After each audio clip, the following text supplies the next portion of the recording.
Welcome back to Saints Row Gat Out of Hell. Last time we met Vlad the Impaler, and also Excuse me? I'm trying to do an intro here. I swear. Some medical workers are just plain rude. Anyway, like I was saying, we met Vlad the Impaler, we started cleanup, and today we finished cleanup, so we're pretty much gonna be doing everything short of punching Satan in the face. Also, the several listed challenges that are under the missions. I'm not going to be going after all of those, but yeah, we're going to be getting the rest of our abilities, getting all the clusters, doing the rest of the activities, getting the audio logs. I don't remember if I managed to get every single, money-based upgrade in this episode, or if I needed to do the final boss a few times to get enough money for that, but we are going to be getting most of those too, just maybe not all of them. That said, we are going to start with the altars because I think the abilities are interesting. Use the Shadow Blast to trap your enemies in a tenebrous cloud. The darkness will slow them down while they choke to death. We are starting with an okay ability though. This is the third and final blast ability. Yeah, it's a cloud that does damage over time.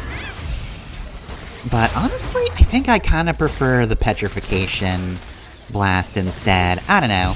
There's just something about petrifying enemies and then just shattering them that's a bit more fun for me than just, here's a continuous little AoE.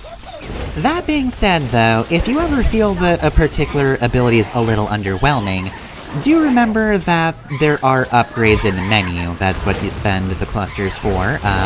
Every single power in this game does have kind of distinct little abilities of their own, which is also how it worked in Saints Row 4 as well. Each element also got its own thing too, but, you know. I feel like they're just a little more defined and interesting in this game than they were in 4. I feel like all the powers stand out a lot better than just, here's fire, here's ice, that sort of thing. There's a lot of overlap of elements between superpowers, whereas everything here is just kind of unique. Like, yeah, we got Shadow here, and that feels way different than the homing shot or the petrifying shots.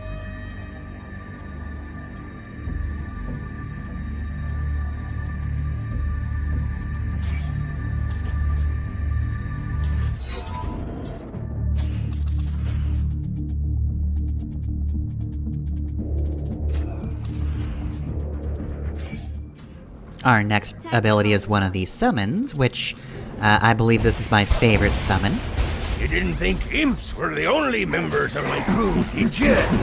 Now you can summon some of my larger deadlands. Yeah, so I will say that the imps are very fun to use. I do love the tiny little guys that you can make explode if you want to. But also, you can just summon a big guy. And yeah, that was a very easy one as well. Not much to say about this summon, it's just a very big guy. His abilities make him a little bit stronger, so will last a little longer. Again, I also think the imps are pretty good, so I don't mind them too much, but look, you can summon a mini-boss to fight your enemies, basically. Jezebel, my pupil, my muse, a demon with the voice of an angel. Oft would I sneak into her room to read scenes and wear funny hats. She would write these plays, these terrible, terrible plays, but the subject matter was happy and hope-filled, and that was enough for me. I was a fool to think that those times could have lasted. And as a contrast, here's my least favorite. Time to call in the boys.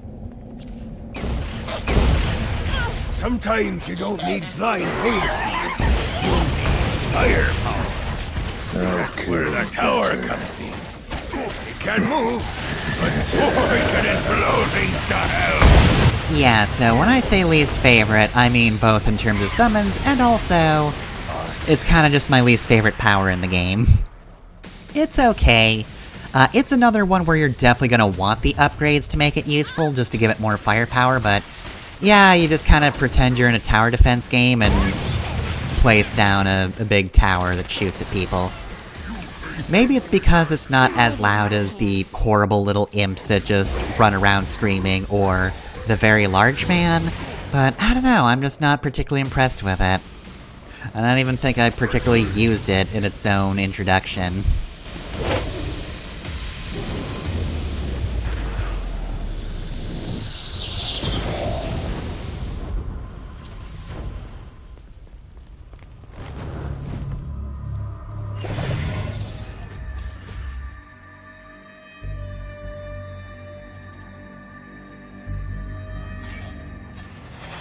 So let's see, next on the agenda is an aura. There's gotta be a power that can activate this thing. This arcane power drives your enemies to their knees where they belong. After that, it's just a matter of executing them in inspired fashion. So yeah, this would be my favorite aura, if not for the fact that I actually like the one we're gonna get later more. Like, by a lot. As in, the next one we get is probably my favorite in the game. But yeah, no, you just have an aura that stuns everybody, because they just bow to you, which, you know, I feel is definitely more Kinsey's thing than Gat's. I think Johnny would get a little bored if he had to kill, like, every single enemy. He'd probably get a kick out of it the first few times. Also, oh god, there's something stuck in Kinsey.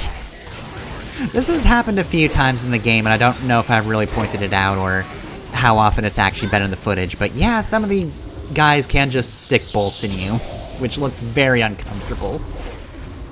Oh, it looks so painful. But yeah, Worship is very good.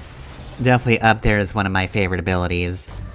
And again, yeah, no, Johnny would probably like it the first few times, but I think he'd get bored with everybody just bowing down and not fighting back.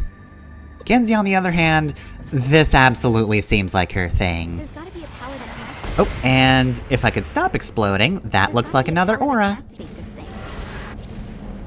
With this aura, you can drain the life force from nearby souls to rejuvenate you. Right, yeah, so fittingly enough, Vlad the Impaler is just giving us a vampire ability. You get an aura that just drains HP from nearby enemies. So yeah, as a person who hasn't been upgrading her actual regeneration stat that much, yeah, this is very useful.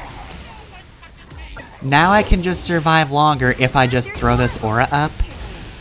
And my favorite thing about it is, it has an upgrade where if you kill somebody with this aura, they actually just become a husk. Which, man, that is a very fun way to dispatch Hell Soldiers, to just turn them into the lowest form of just anything down here. But also, there are various other abilities that are attached to the husks, like, oh, I don't know, husks dropping HP? Yeah, you can do that. You can just drain so much HP from an enemy that they turn into a free just bag of blood for you to slice open and steal from to get further HP, so yeah, one of the reasons I haven't really been buying the regeneration upgrades is that I don't particularly need them. Especially now. Now that we've got Vamp Aura. It's not impossible to kill us, but it is really, really difficult to kill us. So yeah, maybe it's a little busted, but this is definitely my favorite aura in the game. Which, again, Worship's also pretty fun. Actually, Coldfire's also pretty fun, too. Honestly, they did a really good job with the auras in this game. Buff was okay in 4, I definitely used it more in my LP playthrough rather than my original. But it's a lot more fun in this game. And Vamp Aura is just an absolutely busted power that means that unless you're playing very, very badly, you will probably not die. Come on!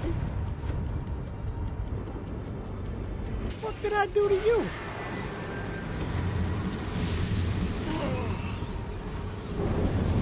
I wonder if there's anyone down here. Yeah, we just killed him again, because why not? I'm good. The symbol is trying to say something.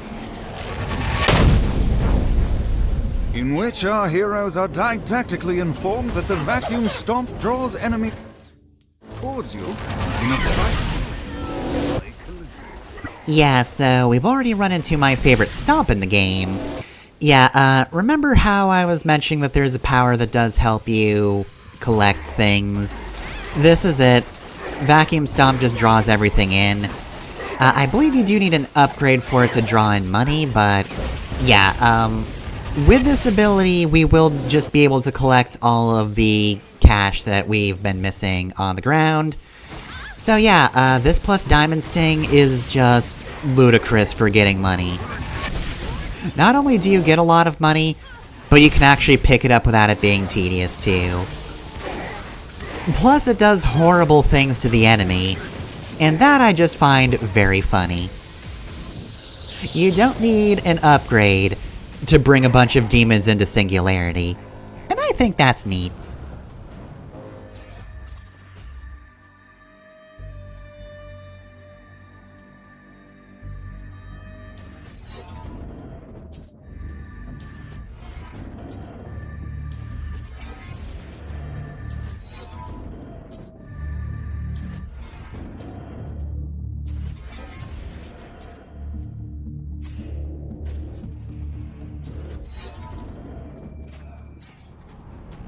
And now, our final stomp. Symbol is trying to say something.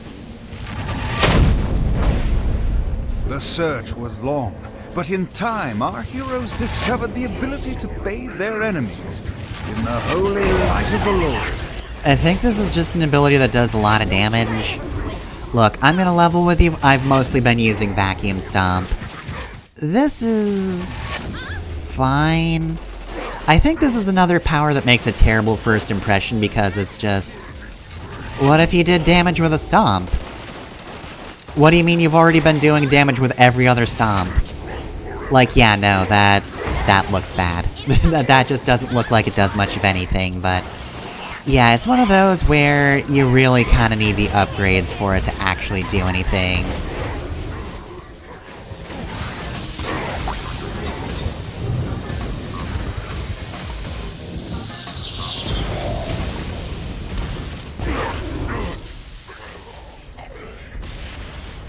Before we can actually look at the upgrades, though, we've completed the Barons by doing this. And I haven't mentioned it yet, but takeovers are a goal with an actual end to them. By which I mean a cutscene. The Barons is ours! Now to start pressing souls into service. Soon, the Queen Anne's revenge will be a thing to be feared again! Blackbeard was pleased. While some would call Dominion of the Barons a small prize, to Blackbeard it was exactly what he needed. An out-of-the-way place to hoard his treasure and live like a bandit king. It's nice that Blackbeard's happy at least. So yeah, that will do it for all of the altars. Which means we just have a bit of cleanup. We're going to be doing a bunch of little audio logs first. I don't like going into a pawn shop in Steelport, let alone hell. A Damned Soul's Orientation Guide, Chapter 11, Eternal Suffering. Often the first instinct a newly damned soul has is to kill himself, hoping that it all gets sorted out the second time around. Well, that's a mistake. The soul explodes into 1,000 pieces and slowly and painfully reforms over the next 100 years. So the next time you see one of those spineless souls running for cover, you'll have a better idea as to why. Why didn't I lead with that tidbit? To punish those who think they can survive without heeding all my words. Satan forcing Jezebel to marry the president definitely put a wrinkle in things. For one, I wasn't sure if Johnny was going to let me explain the situation before he killed me. For another, I was entrusting the most powerful artifact in the world to someone who had worse impulse control than teens on prom night. We've got upgrades.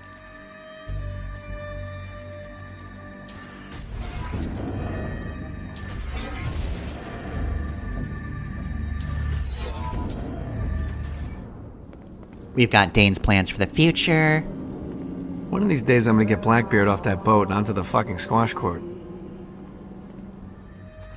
And we'll have a little time to talk between the things we're doing.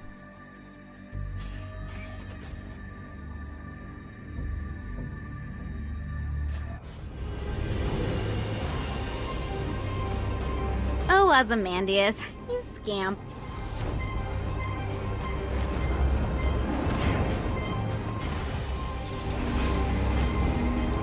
A Damned Soul's Orientation Guide, Chapter 30. The Halo. Forged by God himself, my Halo was a repository of great power. I spent millennia harnessing its might, and even then, I barely scratched the surface of what it was capable of. When I arrived to Hell, my reputation preceded me, and Satan was quick to court my aid. He promised me a new body, a fiefdom, and a castle in exchange for loyalty. I happily agreed. I trained his army, maintained the peace, and ferreted out Satan's enemies. But all of my loyalty meant nothing when I committed the unforgivable sin of failure. Did I forget to mention that Vlad the Impaler is also voiced by Liam O'Brien? I feel like I forgot to say that. I don't think they have safety codes in Hell.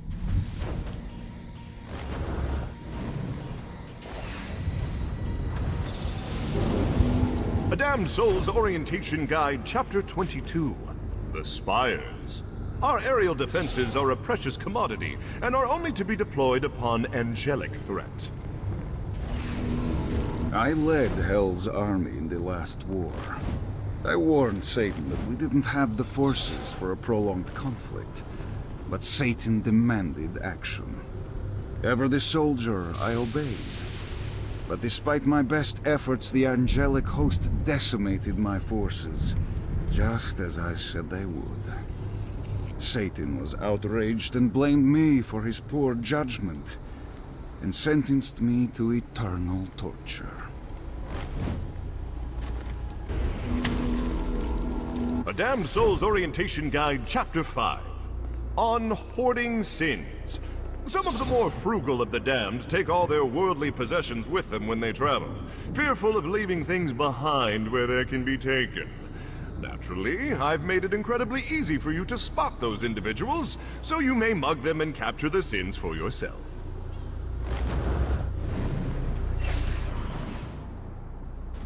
So yeah, we're already almost to the end of Gat Out of Hell, which... some people might think this is a bit too short of a game. I don't know, this is one of those where the context does matter a little bit. I think, standing on its own, this is a very fun game, and honestly, the improvements to flight alone definitely made this a joy to play, but, you know, in general, I enjoyed my time playing as Kinsey and going around, just, you know, kind of doing casual activities in Hell. I think Hell's a distinct enough map, even if it does use Steelport as a basis. It's different enough and you traverse it differently, so I think it feels different, and it does not feel like I'm just playing Saints Row 4, but a little different. Even though I am just playing Saints Row 4, but a little different. But yeah, I don't know. It might sting for some people that this is the final game before the reboots. Because it does feel like it was supposed to lead to a Saints Row 5, you know, it feels like it was just tiding us over until more adventures with the boss and friends, but yeah, instead they did end up going to a reboot instead, which is a completely different topic, so I'm not going to be getting into that because, again, haven't played it, that's going to be a stream thing. We're just going to be looking at the context of the original run of Saints Row, which, yeah, since this is the end of that, I can see why some people would be a little disappointed. I will say it's priced decently for what is essentially an expansion pack. You know, it's $15, though my biggest problem, of course, is the fact that Volition doesn't exist anymore, so in no way will your money ever reach that company because it doesn't exist, so buying anything Saints Row in general kinda sucks because I don't want to give Embracer anything for what they did, but at the same time, if you did miss Saints Row at the time, you know, surely I would never encourage you to pirate anything, but, you know, I'm just saying that it does suck that if you missed out on the series but you want to get into it, yeah, you do have to give Embracer a bunch of money, which sucks and is bad, because they're bad. Oh, and I should mention, this game does have DLC, though far less than any of the others. It's like $2, I think, but you might have also noticed that I never bought it, and I don't plan to, because again, I don't want to give Embracer any money. Even for something as petty as that, all you get is an alternate skin for the wings if you want just purple wings instead of the Fallen Angel ones, which I don't care, I like the look of the wings fine enough. I'm not really a wing aesthetic person, but they look good. I'm fine with them. And then you also get a weapon, it's Yorick. Remember how Shakespeare's in this game? Yeah, you get Yorick as a weapon. Alas, poor that guy, you may have heard of him. But yeah, that's all you really get, so I didn't think it was particularly worth it. But in case you were wondering where that was, not in this playthrough, sorry. I'm not bothering with that. But yeah, I don't think that the price is too bad. Though, again, it's a mileage may vary situation. Maybe you don't really see enough value in this game. And I guess I kinda get that. If you want something more than just activities and the barest minimum of a plot, I can kinda get it. I will just lament the fact that we do live in a society, you know? Like, I think it's cool that a game like this exists. It's just a small game, just a funny little thing they did. And it's fun enough, but you know, some people, even at the time this game came out, may have not have had all the money in the world to just purchase it on a thing that's gonna be about 8 hours long, give or take. And nowadays especially, it is only $15, which isn't much, but also, gestures to the planet. And also, sorry about America. But yeah, even $15 is a thing that some people are going to need to, like, put thought into, which sucks. In an ideal world, we'd all just be like, oh, $15 for like an 8-hour thing, that's fine.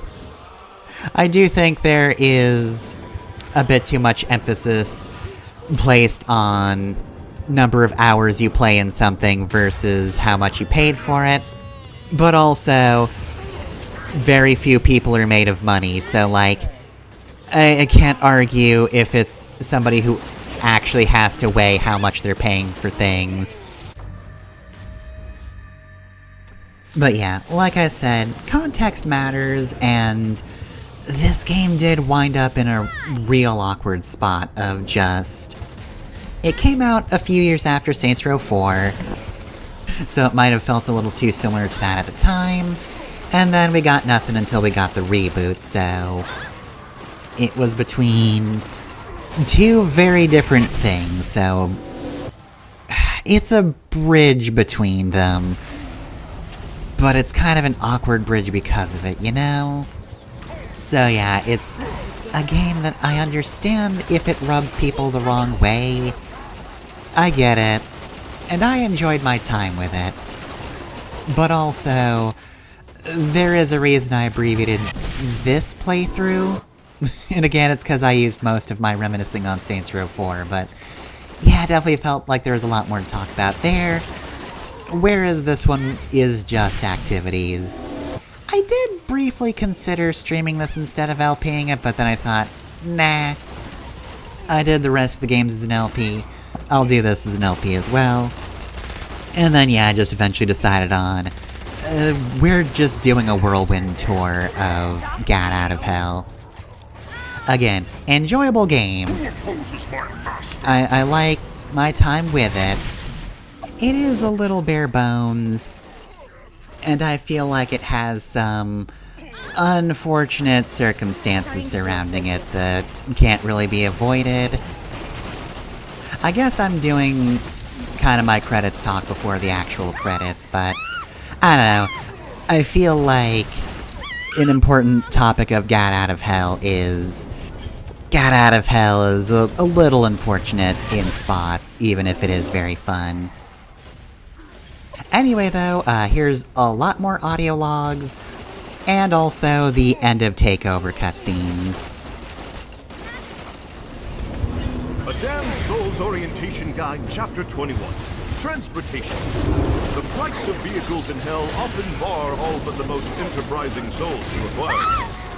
They are often stolen. Yes, they have a tendency to spontaneously combust. But the thrill of driving with the windows rolled down even for a day can be worth the decades it takes to afford a new one.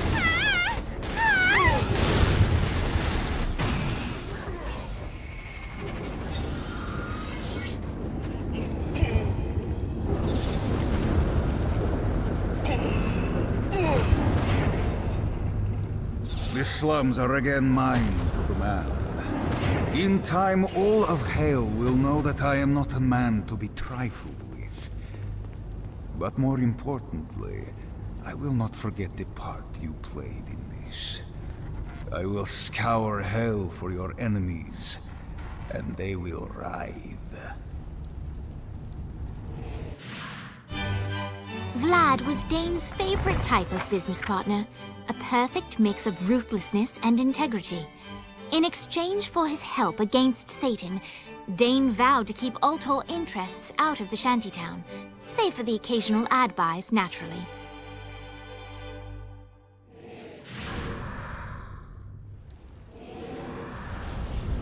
A Damned Souls Orientation Guide, Chapter 16. Shantytown. Unless you are particularly enterprising or have powerful friends, you will ultimately find yourself in Shantytown.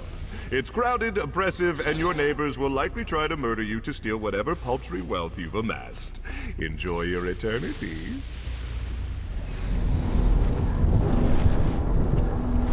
A Damned Souls Orientation Guide, Chapter 24. The Black Cathedral.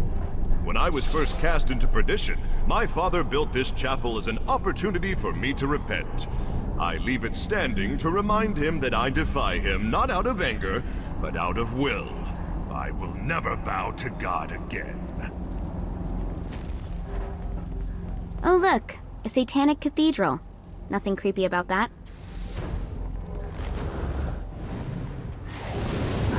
When I left the palace, my name carried much weight.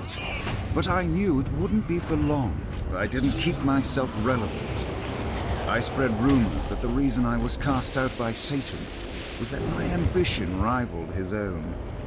Soon, demons would come to me in secret, asking what I had planned. I adopted a persona, speaking grandly in the third person to make me larger than life. In a matter of time, my cult of personality transformed into a criminal empire. The tragedies.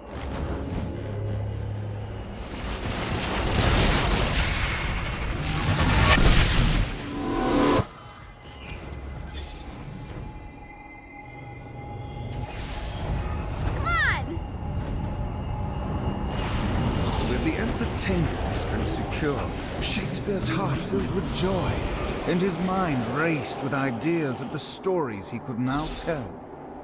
Perhaps, finally, Trinket the Bear will receive the requiem the loyal animal truly deserved. With the entertainment district completely under his control, Shakespeare again found himself in the limelight. The denizens of hell reacted in a similar fashion to mortal students throughout America. First they feared him, then they hated him, finally they loved him.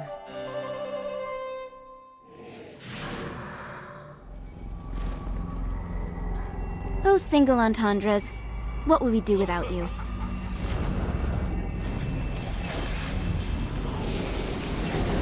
My people have a home. Oh yeah, we're finally playing as a character who isn't really against furries for no particular reason. Right, yeah, we're not playing as the boss. I guess quick interruption between the other things, but... Today, my reach is great. My minions have infiltrated almost every aspect of hell.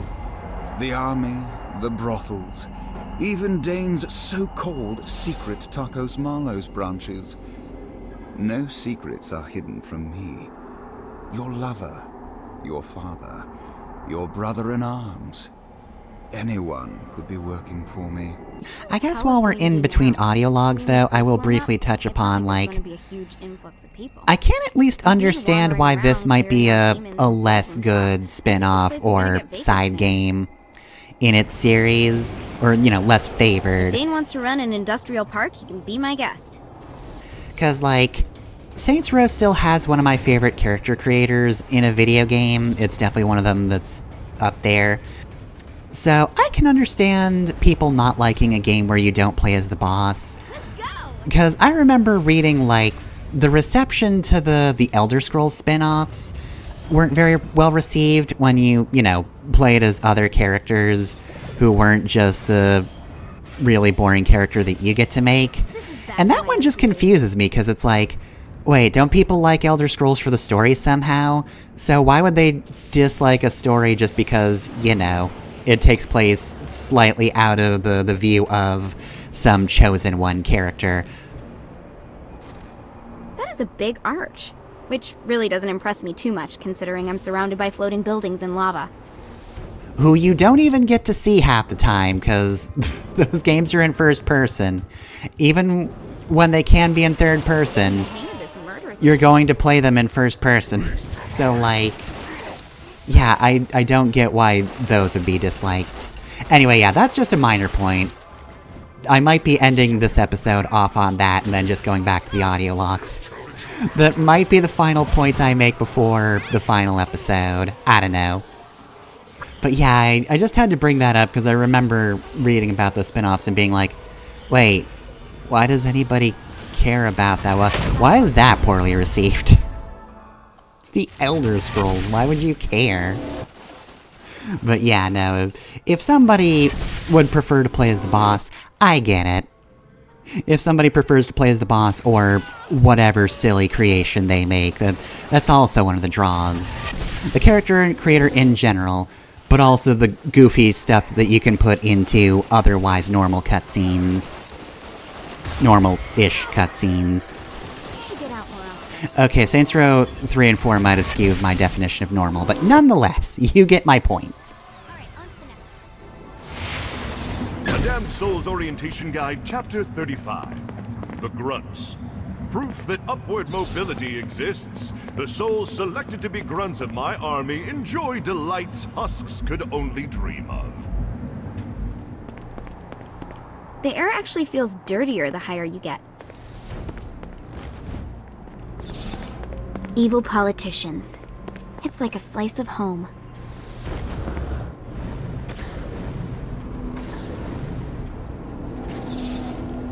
A Damned Souls Orientation Guide, Chapter 15. The Powerful. You'll notice a few souls that don't look like the others. These damned citizens have paid enough wages of sin as tithes to transform their appearance into one reminiscent of their former life.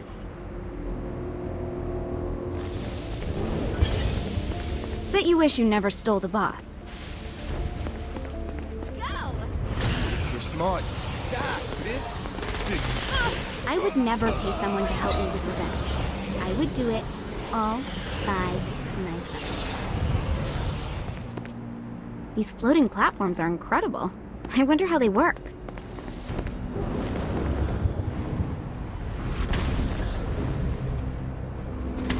Revitalizing downtown wasn't about profit. It kinda was about profit. A little bit. Like 50%. The point is that it was also about making an impact. An eternity is a long time, and we both wanted to carve out something beautiful in this terrible place. Like Dane says, hell's what you make it. Things are going perfectly. Downtown was rebuilt in our image, the money was rolling in, we had an amazing penthouse. But then something happened. Centerpool, who's long since relegated to obscurity, came back with a vengeance. They had new gear, new weapons, and new purpose. Destroy Cerberus. Someone is funding them, and we are going to find out who. I orchestrated you. You don't have a chance against us. The Saints can't help you Who's tough here. now? Oh, revenge.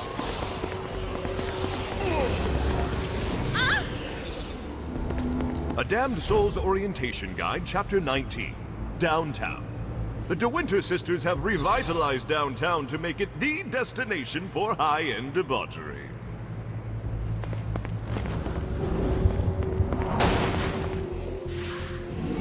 Luz was a woman with impeccable taste in shoes, but horrible judgment when it came to men. Once the girlfriend of Stillwater drug kingpin Angela Lopez, Luz found herself bouncing from one Colombian drug czar to the next. She knew what she was doing was wrong, but let's be honest, who can really afford red sole stilettos without a little drug money?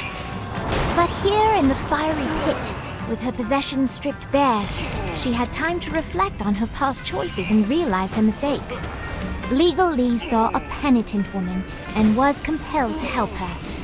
Of course, she could have been totally unrepentant and Legal Lee would still have taken her as a client, but at least a lesson was learned. That's right, Luz was actually our final Torment Fraud character. I don't know, I feel like I would have preferred to leave off on Troy. I am amused when Luz comes up, because she's kind of just a weird character to keep cropping up, I guess. She was a very minor character who, very cockroach-like, just managed to keep cropping up where you least expect her.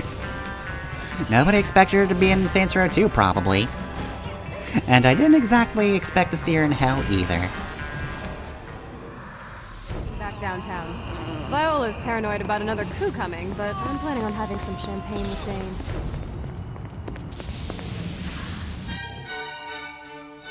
Dane. Downtown was secured, but the De Winters knew it was only a matter of time before another storm arose. They had no idea how right they were. Hold up a sec.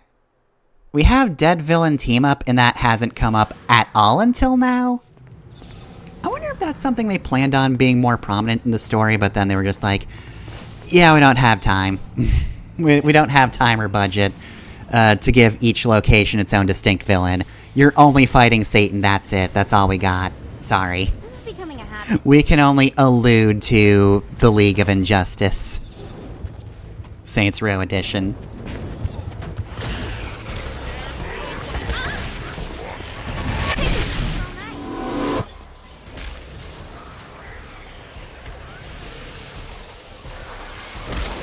I'm sick of your shit.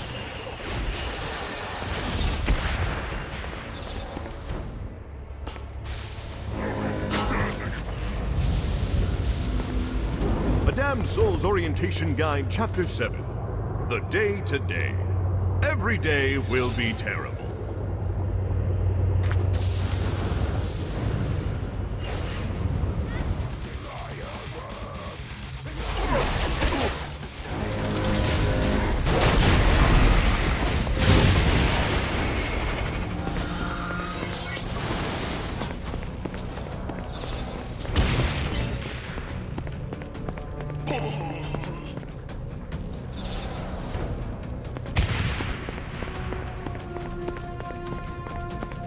Thanks for helping me secure the forge.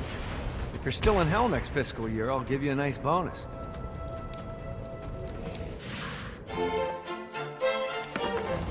Despite what he told Johnny upon their first meeting in Hell, Dane had other motivations for standing against the Prince of Darkness. Upon first arriving in Hell, Dane approached Satan with an open hand. However, no matter how much Dane tried to build a working relationship, The devil only begrudgingly extended the lightest of professional courtesy. Dane had no issue working with people, but being treated as a pawn, not as a partner, was beneath him. He was insulted, and for that, Dane would see Satan brought low, and he knew exactly how to do it. So yeah, the other reason Dane was helping us was, other than the fact that we shot him out of a window, is out of vengeful spite against Satan. So yeah, Dane says he's fine with being, you know, not top dog anymore, but he clearly doesn't want to be treated the same way he used to be. He's fine not being number 1, but bottom 10? Absolutely not.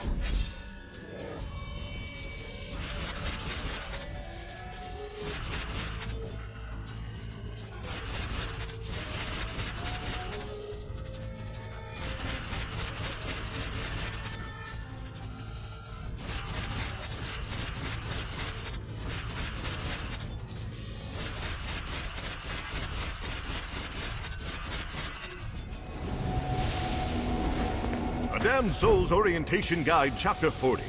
Shadow Demons. Relentless assassins. The Shadow Demons teleport from rooftop to rooftop, ensuring that there is no place to run to in hell.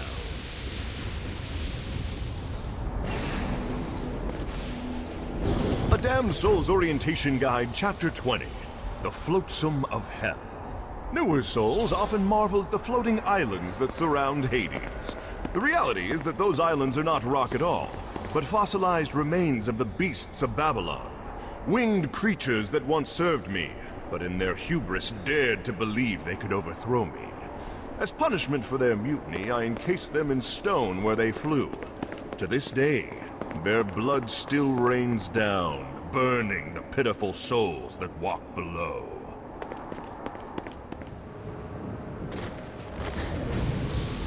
A Damned Souls Orientation Guide, Chapter 9.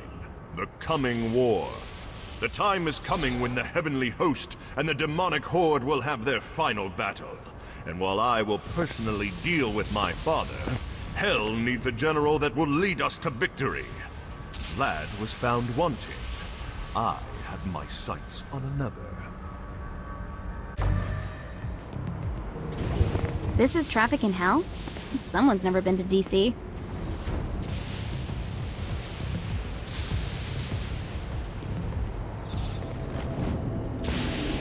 A Damned Souls Orientation Guide, Chapter 29. The Marshalling Grounds. A marvel of occult engineering, the marshalling grounds allow my armies to travel effortlessly across hell. Developing the teleportation magic was not without its incidents, however. Few can forget the screams of Trinket the Bear when he was marched forward to be the first test subject. A Damned Souls Orientation Guide, Chapter 3. Economics. The currency of hell is comprised of forged sins. Every piece of pocket change is actually thoughts of adultery, murder, and gluttony. A Damned Souls Orientation Guide, Chapter 39. The Legionnaires. Second only to the Archdukes, the Legionnaires purposefully wear less armor so that they may embrace every aspect of pain on the battlefield. I tried to escape that insidious prison time and time again, but it was useless. The wheels on the bus kept going round and round. Round and round. Round and round.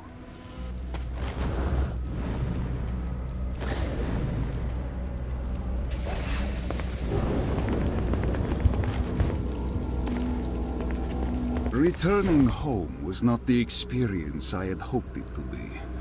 It was desecrated by lost souls that thought it would be fun to throw events on my property while I was away. I hope the beer pong games were worth it to them. Because when I find them, they will all beg for the mercy I will never give.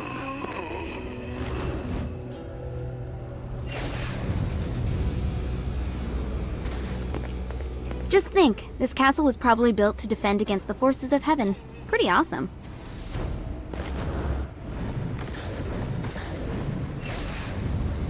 Come on!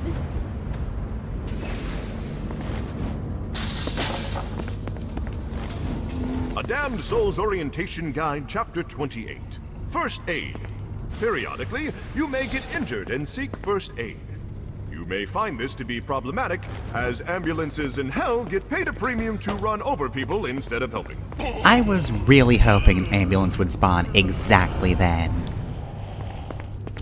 It's like standing on the Leaning Tower of Pisa. Only it's a building, not a tower. And we're in a slum in hell instead of Italy. But otherwise, it's pretty close.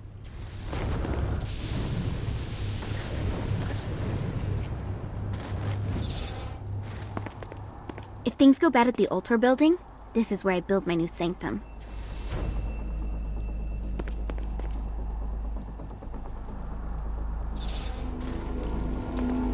The fifth of my control has since fallen into disrepair since my incarceration. But the land and all the souls that reside there are still my responsibility. My subjects will at first be loyal out of fear, but after they obey, they will see that I can be a magnanimous ruler, and their lives will be better for my involvement. A Damned Soul's Orientation Guide, Chapter 18. Dimensional Communications. There are many ways to sow horror on the mortal plane. While haunted VHS tapes have fallen out of vogue, there are still a multitude of ways for our demons to communicate with and torment your loved ones. A Damned Soul's Orientation Guide, Chapter 4. Keeping your city clean. As is imaginable after an influx of souls from an exploding Earth, some souls slip through the cracks. These unrefined souls litter our fair city, and could be a quick source of upward mobility to an individual who finds as many as they can. While the promise of economic mobility seems promising and not hell-like, naturally such prizes are highly contested and are the source of many conflicts. A Damned Soul's Orientation Guide, Chapter 37. Plague Bearers. The men are just grunts with bigger weapons and a fancier title, but hey, it keeps the people happy. Right on.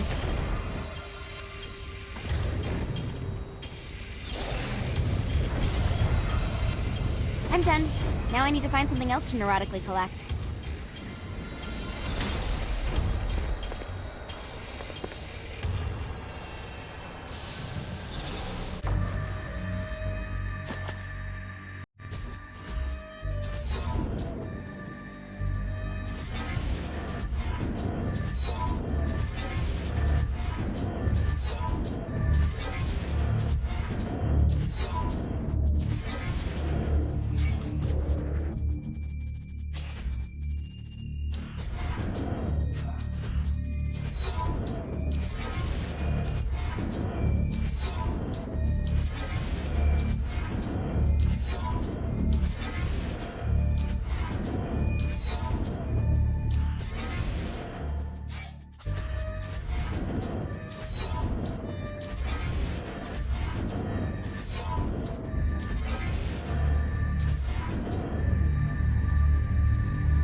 A Damned Soul's Orientation Guide, Chapter 34.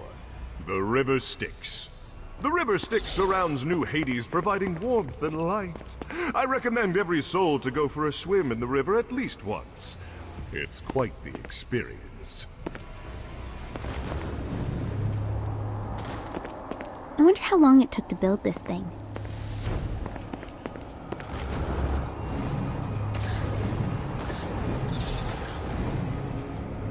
A Damned Soul's Orientation Guide, Chapter 26. Old Hades. When Father cast me out of heaven, he intended Hades to be a pleasant time-out space. But my fall shattered his gilded cage, and my anger twisted hell into the world that now spreads before you. The Damned Soul's Orientation Guide, Chapter 10. The Pit of the First. The center of New Hades is where I made my descent from heaven. As I crashed into Hades, I fractured the land into the 5 islands that now spread before you. As you pass the Pit of the First, it is customary, though not required, to bow your head in reverence. A Damned Soul's Orientation Guide, Chapter 32. Interlude. I hope you enjoyed Chapter 31's step-by-step instructions on how to sneak your way into heaven.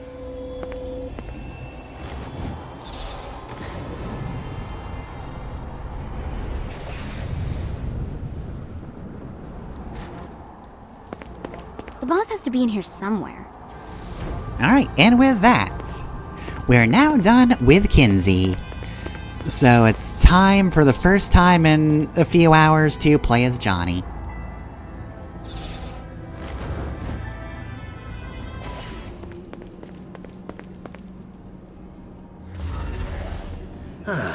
Looking forward to stretching my wings. Yeah, because you haven't been doing anything this entire time. Alright, well, we'll give Johnny at least one dex skill. And oh god, that's right through his head. Ugh. Johnny, are you feeling okay?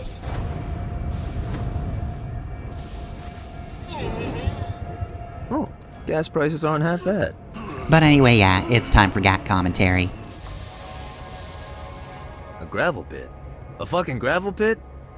We're surrounded by floating buildings and rivers of lava. Why in God's name is there a fucking quarry here? He sounds so genuinely annoyed by the existence of a quarry pit. Like, come on, Johnny, they've got to film Sentai somewhere.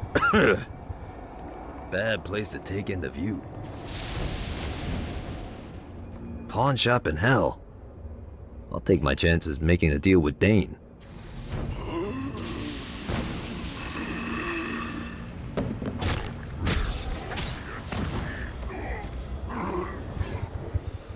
Well, it's a rock.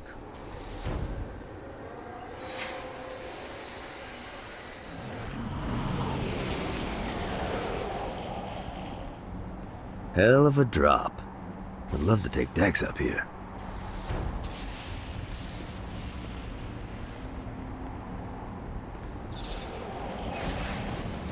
Far be it from me to tell the devil how to do his job, but if I was running things, this thing would have guns. Lots and lots of guns.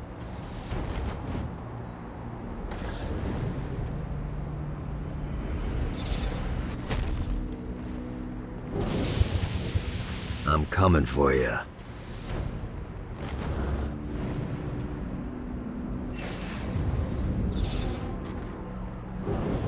Doubt they have enough room in that building to fit all the politicians in hell.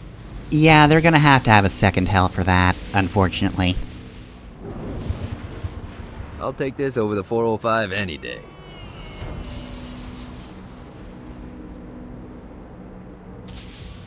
Satan wanted to impress me, he'd have an actual fucking dragon, not just some bullshit statue.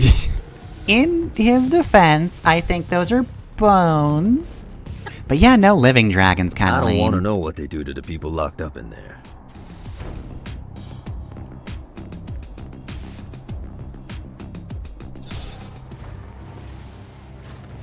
God, I want to throw someone into that lava.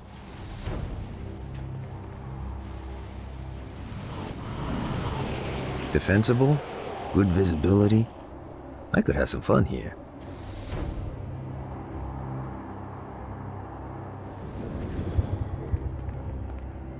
You know, I wanted a lava moat since I was 4.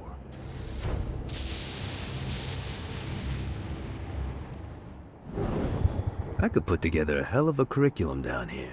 Knife work 101, improvised assault, murdering people on one good leg. You know, maybe teaching is my true calling.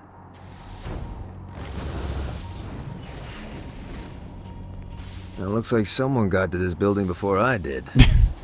I would have killed this building.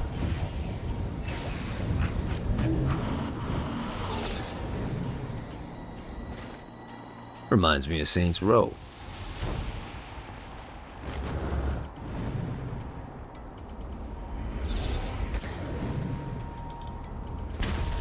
Yet another place I'd love to throw someone off of.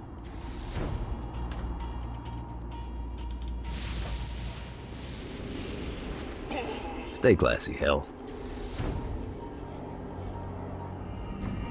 Hey, everyone has a hobby. Okay, either they felt kinda bad about all the furry jokes in previous games, or we're just really establishing that the boss is just weird. Yeah, I don't think I want to know what's happening behind that door. The rest of the Saints are fine with furries, it's just the boss's weird hang-up.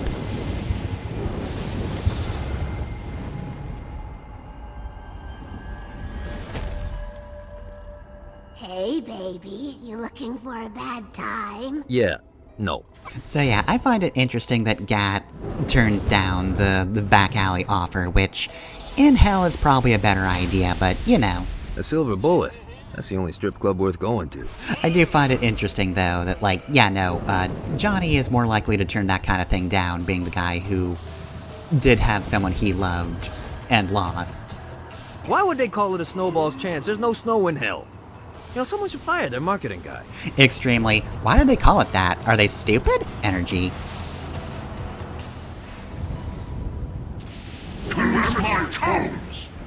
Also, yeah, that billboard will just make weird, creepy noises at you for some reason. Wonder if Julius is in there.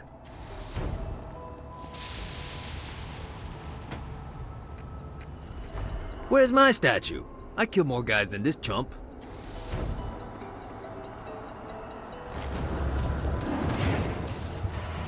Sounds like someone's singing in there.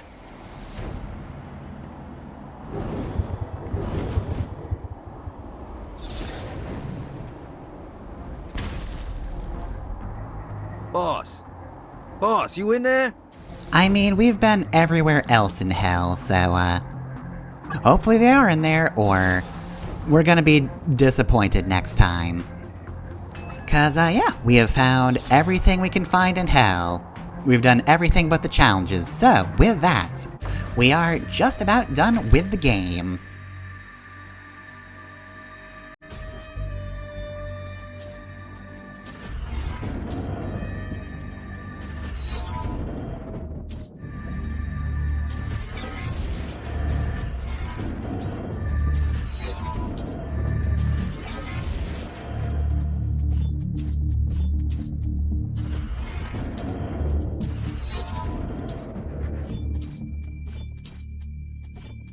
Next time on Saints Row Gat Out of Hell, we're finally going to punch Satan in the face. See you then.